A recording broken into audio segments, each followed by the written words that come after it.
Esther 7. So the king and Haman came to banquet with Esther the queen.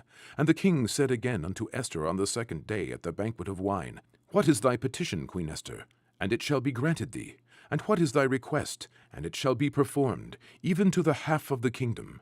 Then Esther the queen answered and said, If I have found favor in thy sight, O king, and if it please the king, let my life be given me at my petition, and my people at my request. For we are sold, I and my people, to be destroyed, to be slain, and to perish. But if we had been sold for bondmen and bondwomen, I had held my tongue, although the enemy could not countervail the king's damage. Then the king Ahasuerus answered and said unto Esther the queen, Who is he, and where is he, that durst presume in his heart to do so?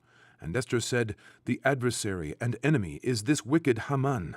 Then Haman was afraid before the king and the queen. And the king, arising from the banquet of wine in his wrath, went into the palace garden. And Haman stood up to make request for his life to Esther the queen, for he saw that there was evil determined against him by the king. Then the king returned out of the palace garden into the place of the banquet of wine, and Haman was fallen upon the bed whereon Esther was. Then said the king, Will he force the queen also before me in the house? As the word went out of the king's mouth, they covered Haman's face. And Harbonah, one of the chamberlains, said before the king, Behold also the gallows 50 cubits high, which Haman had made for Mordecai, who spoken good for the king, standeth in the house of Haman.